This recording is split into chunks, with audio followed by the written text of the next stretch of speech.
안녕하세요. 예수비전 성결교회 안희한 목사입니다. 대한민국이 건국되고 또 기독교적으로 또 자유민주주의적으로 움직일 수 있었던 핵심의 이승만 대통령이 계시죠. 그런데 우리나라 국부나 마찬가지인 분인데 그 평가가 너무 혹독해요. 왜곡된 것들이 너무 많아요. 한국 교회가 이런 부분에서 역사를 바로잡는 역할을 할 필요가 있습니다. 관은 관대로 솔직하게 시인하더라도 공이 어마어마하거든요. 이 부분에 대해서 제대로 된 객관적인 정보를 제공할 필요가 있는 겁니다. 그리고 제대로 된 목소리를 낼 필요가 있는 겁니다. 그런데 한국교회 언론에서 교계 연합단체죠. 굉장히 큰 연합단체입니다. 이런 부분들에서 용기 있게 제대로 목소리를 내줬어요. 그 내용을 소개해 드리겠습니다. 한번 잘 들어보시길 바랍니다. 올해로 광복 78주년과 새로운 대한민국의 건국 75주년을 맞이하게 된다. 우리나라는 수천 년 동안 왕이 다스리는 전제주의 국가였다. 그러다가 1900년, 1910년 일제의해 나라가 망하게 된다. 그 후 식민지로 36년을 지내다 제2차 세계대전이 끝나고 열강들에 의한 해방을 1945년 맞이하게 된 것이 벌써 78년이 되었다. 그리고 3년 후 대한민국이 헌법을 만들고 새로운 나라, 국민이 주인되고 모든 주권이 국민에게서 나오는 자유민주주의 국가로 세워졌다. 이런 나라들 가운데 자유민주주의와 경제발전으로 성공한 나라는 우리나라가 거의 유일하다. 그러나 안타깝게도 38선 이북에는 소련의 지지를 받은 김일성이 공산주의 국가를 만들고 말았다. 오늘날 우리는 자유의 가치를 소중히 알고 모든 국민들이 이런 국가의 정체성 속에서 평화롭고 자유롭게 살아가고 있다. 그리고 자유민주주의 체제와 공산주의 체제의 비교는 이미 끝난 것이다. 그럼에도 불구하고 공산주의 세력들은 여전히 자유와 민주주의 체제를 전복하기 위하여 술수를 부리고 있다. 우리나라가 오랜 동안의 전제주의 국가 체제를 지향하고 자유민주주의 국가로 세워지는데 지대한 공헌을 한 분은 당연히 초대 이승만 대통령이다. 이승만 대통령은 자유민주주의 국가를 세우기 위한 하나님의 섭리가 있었던 인물이다. 이승만은 1875년에 태어나 21세 때 사회 활동을 시작하면서 독립협회와 연루되어 7년간 감옥살이를 했다. 그는 1895년 배제학당을 졸업하고 자유민주주의를 지향하는 미국으로 건너가 1907년 조지 워싱턴 대학교 정치학 학사, 1908년 하버드 대학교 석사, 그리고 1910년 프린스턴 대학교 국제정치학 박사를 받는다. 이때가 35살 때였다. 이러듯 그는 망한 조선에 몰락한 왕손의 가문에서 태어나 개혁적 성향을 가지고 있었고 민주주의 본살인 미국에 가서 공부함으로 새로운 국가 질서와 토대를 마련하는 데 결정적인 과정과 그에 따른 준비를 마쳤던 것이다. 이승만은 미국에서 한국 독립을 위한 외교적인 노력을 게을리하지 않았다. 그리고 해방된 나라에 돌아와서는 1948년 재헌의회 의장으로 대한민국의 새로운 질서를 상징하는 헌법을 만드는데 지대한 공헌을 하였다. 또 같은 해 대한민국의 초대 대통령에 당선된다. 당시 우리나라는 반제국주의를 내세운 저항적 민족주의와 사회주의가 결합된 상태였다. 많은 사람들이 통일 정부를 원하던 때 이승만 대통령은 그렇게 되면 공산화가 된다는 것을 알고 남한만의 단독 정부를 주장하여 공산화가 되는 것을 막는 역할을 하였다. 이때 이승만 대통령의 결단이 없었다면 오늘의 대한민국이 있을 수 있었겠는가? 없죠. 이승만 대통령의 추구한 가치는 민주 모범 국가 건설, 모범적 기독교 국가 건설, 반소, 반공의 보루, 평등사회 구현, 문명한 부강국가 건설이었다. 이 중에 기독교 국가 건설을 빼고는 모두 그가 뜻하던 나라로 이루어진 셈이다. 1948년 당시 우리나라는 인구 2,002만 명, 예산 54억 3,230만 원, 1인당 국민소득 50달러에 불과했다. 이는 세계에서도 최빈국이었다.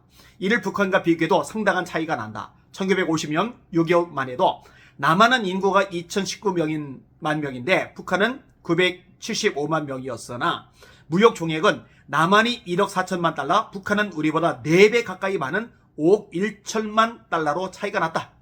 그러니까 자유민주주의를 택한 대한민국이 공산주의를 택한 북한보다 경제 무역 규모가 4분의 1밖에 안 됐던 거예요. 비교 자체가 안 된 거죠. 그만큼 북한이 잘 살았던 거죠. 그러나 지금 우리 대한민국은 2023년 현재 총인구 5,155만 명, 국가 1년 예산 639조 원, 국민 1인당 소득 32,661달러이며 경제적인 면에서 세계 13위를 기록하고 있다. 이런 자유민주주의 체제와 공산주의 체제에 비교해서도 국가의 정체성이 얼마나 중요한가를 보여주는 대목이다.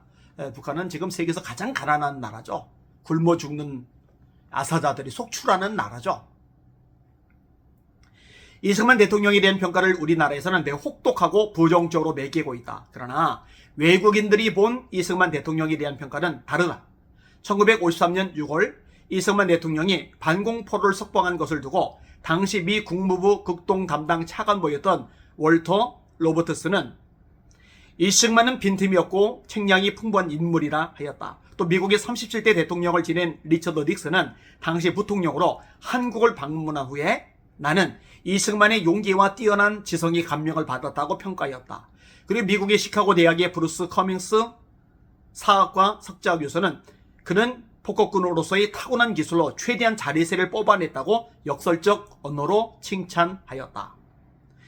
마크 클라크 전 유엔군 사령관은 한국의 애국자 이승만을 세계에서 가장 위대한 반공 지도자로 존경한다고 하였다. 박정희 대통령도 이승만 대통령이 서거난 후 조국 독립운동의 원혼이요 초대 건국 대통령이라고 인정하였다. 이승만 대통령에 대해 깊이 연구한 전문가들은 이승만은 외교의 달인이다. 그렇게 세계를 알고 여러 민족을 알고 다양한 문화를 알았다. 나라를 지키는 능력이 비범했다. 세계 정세에 해박했던 것은 미국 동부에서 활동했기 때문이다고 주장한다. 한국의 역대 대통령을 평가한 것에서도 국민들의 지지는 다른 대통령들에 비해 높았다. 2002년 한국 대통령평가위원회가 역대 대통령들의 자질을 5개 분야로 나뉘어 평가하였다. 비전 제시, 인사관리, 위기관리, 민주적 정책 결정 및 실행, 도덕성. 근데 1위는 박정희 대통령으로 62.70, 두 번째는 김대중 대통령으로 58.45, 다음이 이승만 대통령으로 56.95점을 받았다. 당시 대통령이 김대중 대통령이었다는 점, 이승만 대통령에 대한 부정적 프레임이 씌워진 상태에서의 조사였음에도 그 정도 평가를 받은 것은 대단한 일이다. 이승만 대통령에 대한 평가는 공과 과로 나뉜다. 이승만 대통령을 지지하는 쪽에서도 공을 7로 과를 3으로 본다. 이는 3선을 한 것과 4대 대통령 선거에서는 부정선거가 이루어진 것 때문으로 본다. 즉 이승만 대통령은 1956년 3선을 하지 말아야 했는데 이로 인하여 탁월한 지성과 고결한 도덕성이 감퇴했다고 보는 것이다. 그러나 또 다른 전문가들에 의하면 우리나라는 1950년 북한의 남침에 의하여 3년간의 피비린내 나는 전쟁을 치루었지만 정치는 안정되지 못했고 당시 야당은 이승만 대통령을 위기에 몰려고 끈질기게 내각 책임제를 주장하였고 1956년 치러진 3대 대통령 선거에서 과거 공산주의자였던 후보를 중심으로 진보 좌파가 무섭게 결집하고 건국 호국 세력의 통일 방안에 정면으로 도전하는 것을 방관할 수 없었다고 본다.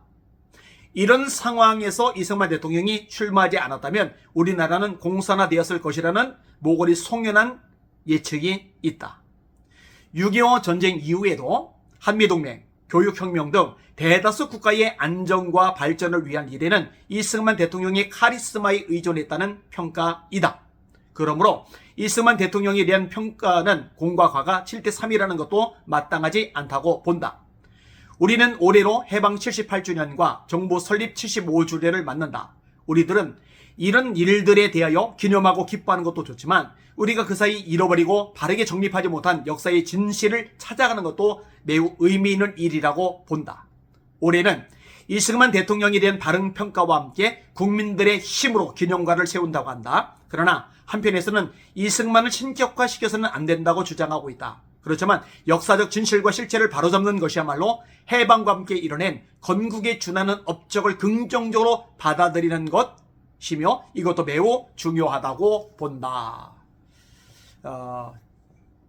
뒤늦은 감이 있지만 이제라도 이승만 대통령이 돼서 제대로 그 진가를 알리는 것, 이게 참 바람직한 일이라고 생각이 되어집니다. 또 한국교회 언론에서 이렇게 공식적으로 논평을 내줘서 귀하다고 감사하다고 생각을 합니다.